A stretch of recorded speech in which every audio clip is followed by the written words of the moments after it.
नाज़रीन, दुनिया में कई तरह से जंगें लड़ी जाती हैं। एक वो जंग जो बाकायदा तौर पे हथियारों के साथ किसी दूसरे मुल्क पे हमला आवर होकर लड़ी जाए।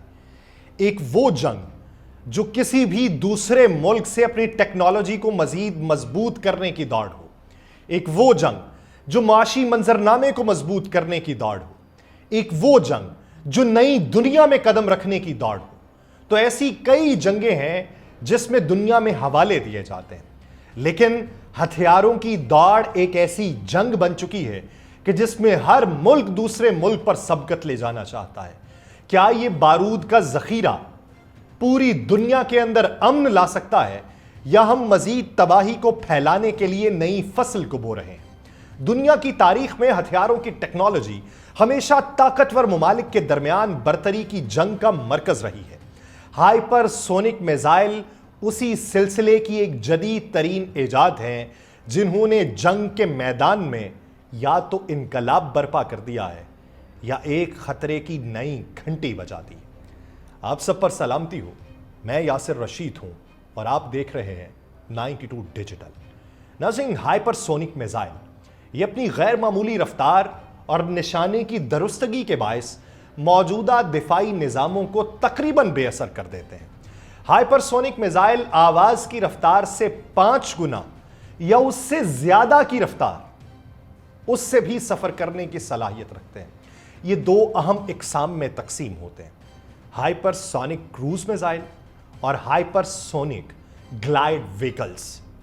इंडिया ने रवां हफ्ते तवील फासले तक मार करने वाला हाइपरसोनिक मिसाइल का कामयाब तजुर्बा किया है, जिसे इंडिया के वजीर दिफा राजनाथ सिंह ने मुल्क के लिए बड़ी कामयाबी और एक तारीखी लम्हा करार दिया। यही तजर्बा कोई बड़ा मुल्क करे तो उसे तारीखी लम्हा करार देते हैं और उसे मुबारकबादों के पैगामात भी मौसूल होते हैं। और यही तजर्बा अगर कोई छोटा मुल्क करे तो कहा यह जाता है कि खित्ते में तबाही फैलाने का सामान यह बना रहा है। हाइपरसोनिक मिसाइल 1500 किलोमीटर से ज्यादा के फासले पर हदफ को निशाना बना सकता है। यह मिसाइल 3 जगहों से दुश्मन पर हमला कर सकता है, हवा, पानी या जमीन। Defence research and development organisation तवील अरसे से इंडिया में हाइपरसोनिक मिसाइल बनाने के लिए कोशिश कर रही थी। 2020 में इस तंजीम ने एक हाइपरसोनिक टेक्नोलॉजी डेमोन्स्ट्रेटेड व्हीकल का कामयाब तजर्बा किया।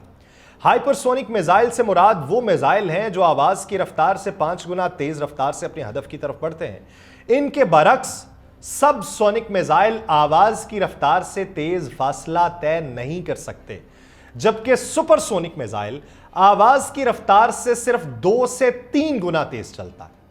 इंडिया के एक दिफाई माहिर हैं, रिटायर्ड एयर कमोडोर हैं अशमिंदर सिंह।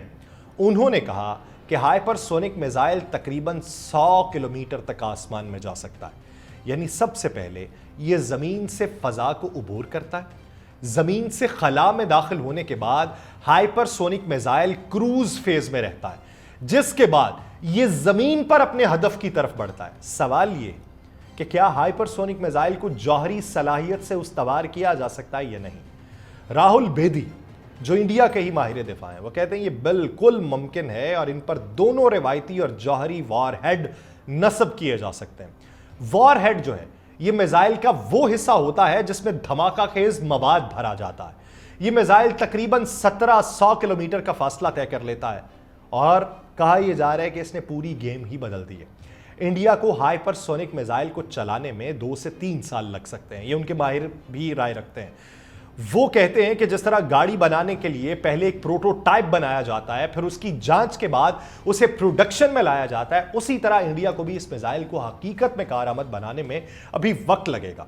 लेकिन हाइपरसोनिक हथियार अपनी रफ्तार की वजह से खास नहीं समझे जाते, क्योंकि रफ्तार के लिहाज से बैलिस्टिक मिसाइल भी आवाज की रफ्तार से ज्यादा तेजी से फासला तय कर लेते हैं।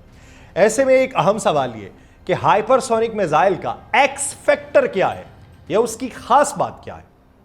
तो उन्हीं के वही माहिर दिफा राहुल बेदी, वो ये कहते हैं ये सबसे जदीद तरीन मिसाइल टेक्नोलॉजी है। हाइपरसोनिक मिसाइल अपने हदफ की तरफ इतनी तेजी से बढ़ता है कि कोई भी एंटी मिसाइल सिस्टम उसका पीछा नहीं कर सकता। उनके मुताबिक हाइपरसोनिक मिसाइल बैलिस्टिक मिसाइल के बरक्स अपने रास्ते की समत खुद तय नहीं करते, जिस वजह से उनके हदफ का पता लगाना मुश्किल होता है। उनके मुताबिक इंडियन माहिर दिफा के मुताबिक अमेरिका का टर्मिनल हाई एलिट्यूटेड एरिया डिफेंस यानी थार्ड सिस्टम और इजराइल का आयरन डोम सिस्टम ये हाइपरसोनिक मिसाइलों का पता लगाने से कासिर है। यानी इंडिया ने जो मिसाइल बनाया है, ये मिसाइल अमेरिका का थार्ड सिस्टम और इजराइल का आयरन डोम सिस्टम, ये दोनों भी इसका पता नहीं लगा सकते। क्यों? ये एंटी मिसाइल सिस्टम है जिनकी रेंज जो है 250 किलोमीटर पे खत्म हो जाती है। अगर आपको हाइपरसोनिक मिसाइल का पता चल जाए तो भी उसे मार गिराना बहुत मुश्किल है, क्योंकि उसके लिए उसी रफ्तार से सफर करने वाले मिसाइल की जरूरत होगी। यानी जो मिसाइल दागा गया उसका एंटी मिसाइल भी उसी रफ्तार वाला होना चाहिए या उससे ज्यादा वाला, उससे कम वाला तो नहीं पकड़ सकता। और यह काम करने के लिए एरो 3 सिस्टम की जरूरत होगी और उसकी रेंज तकरीबन 2500 किलोमीटर होती है। फिलहाल हाइपरसोनिक मिसाइल्स की समत जो है ये दौरान फ्लाइट तब्दील नहीं की जा सकती। यानी आपने कोई मिसाइल दागा और इरादा बदल गया, टारगेट कोई और था, तो आप उसको समत तब्दील नहीं कर सकते। जहां पे दाग दिया वहीं पे जाएगा।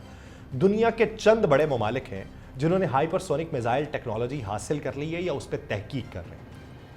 रूस इस मैदान में सबसे आगे है। रूस के पास एवनगार्ड जैसे जदीद टेरकॉन और केंजल हाइपरसोनिक मिसाइल है। एवनगार्ड जो है ये एक हाइपरसोनिक ग्लाइड व्हीकल है जो आवाज की रफ्तार से 20 गुना तेज तक सफर कर सकता है। 20 गुना तेज तक। ये अभी 5 गुना तेज वाला इन्होंने काम किया, वो 20 गुना तेज तक काम कर सकता है। और रूस के पास जो क्रूज मिसाइल है केंजल, वो आवाज की रफ्तार से 10 गुना तेज सफर कर सकता है। और रूस ने इन मिसाइलों को ना सिर्फ अपनी स्ट्रेटेजिक ताकत के तौर पर पेश किया, बल्कि 2022 में यूक्रेन के खिलाफ जंग में उसने केंजल मिसाइल का अमली इस्तेमाल भी किया था। और यह पहला मौका था जब हाइपरसोनिक मिसाइल जंग के मैदान में इस्तेमाल किए गए थे।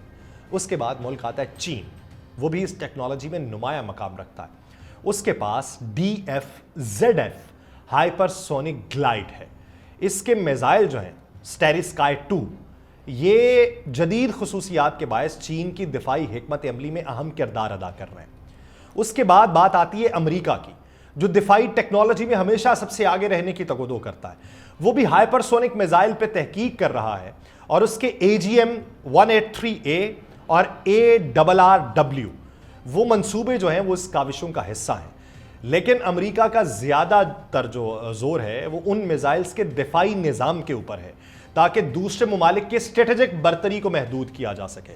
दिफाई निज़ाम ये कि दूसरे ममालिक जो बना रहे हैं वो उसका एंटी ज़्यादा बनाना चाहता है। लेकिन उन्होंने जो मिसाइल यूक्रेन को फराहम किए हैं वो भी इसी की इकसाम में से शुमार किए जाते हैं कि रूस ने मिसाइल फायर करने वाले जो निज़ाम है उसके ऊपर ज़्यादा तवज्जो दी, जिसकी वजह से जो दागे गए मिसाइल थे यूक्रेन से रूस के ऊपर, उसमें भी एक ने उस जगह को नुकसान पहुंचाया जहां पे उसने टारगेट किया हुआ था। यानी दिफाई निज़ाम उनका भी महदूद। फिर शिमाली कोरिया वो हाइपरसोनिक मिसाइल टेक्नोलॉजी में शामिल होने की कोशिश कर रहा है और उनका जो है वो हवासोंग 8 उनका मिशन है, जिसके ज़रिए शिमाली कोरिया ने कामयाब तजर्बे का भी दावा किया था। फिर उसके बाद फ्रांस है। फ्रांस, जापान और दीगर तरक्की याफ्ता ममालिक इस टेक्नोलॉजी की दौड़ के अंदर शामिल हैं, लेकिन उनके मंसूबे अभी इब्तदाई मराहिल में हैं। रूस यूक्रेन जंग के दौरान रूस ने यूक्रेन के खिलाफ हाइपरसोनिक मिसाइल का इस्तेमाल करते हुए इंफ्रास्ट्रक्चर और अहम फौजी अहदाफ को निशाना बनाया था। और ये हमले इस बात की निशानदही करते हैं कि ये मिसाइल जंग के रवायती उसूलों को बदलने की सलाहियत रखते हैं और इनकी रफ्तार और निशाने की दुरुस्तगी इन्हें तकरीबन नाकाबिले रोक बना देती और मौजूदा दिफाई निज़ाम इनके खिलाफ मुअस्सर साबित नहीं हो पाते। एक्सपर्ट्स ये कहते हैं कि ईरान की जानिब से इजराइल पर जो हालिया मिसाइल हमले हुए थे उसमें भी हाइपरसोनिक मिसाइल इस्तेमाल किए गए थे, जबकि ईरान का दावा है कि यह पहला मुल्क है जिसने अपने फतह मिसाइल को बैलिस्टिक और क्रूज टेक्नोलॉजी समेत हाइपरसोनिक मिसाइल के तौर पर मुतारिफ करवाया। ईरान के लिए मजहबी, सियासी और इक्तसादी महाज पर लड़ने वाली फौज इस्लामी इनकलाब गार्ड वो ये दावा करती है कि उसने अल-फतह हाइपरसोनिक मिसाइल की रेंज जो बनाई वो 1400 किलोमीटर की बनाई और ये तमाम दिफाई निज़ाम को चकमा देकर चीज़ को तबाह करने की सलाहियत रखता है। इसके अलावा 2021 में शिमाली कोरिया ने अपने मुल्क के supreme leader Kim Jong Un की निगरानी में मिसाइल का तजर्बा किया था और शिमाली कोरिया ने दावा किया था कि यह हाइपरसोनिक मिसाइल था जो 1000 किलोमीटर दूर ठीक निशाने पे अपने हदफ पे गिरा था। हाइपरसोनिक मिसाइल के फवायद बेशुमार होंगे, लेकिन इनके खतरात कम नहीं है। इन मिसाइल्स की रफ्तार और ताकत इन्हें आलमी स्ट्रेटेजिक तवाजुन के लिए एक चैलेंज बनाती है। इनके खिलाफ मौसर दिफाई निज़ाम की अदम मौजूदगी आलमी सलामती के लिए एक बड़ा खतरा बन सकती है।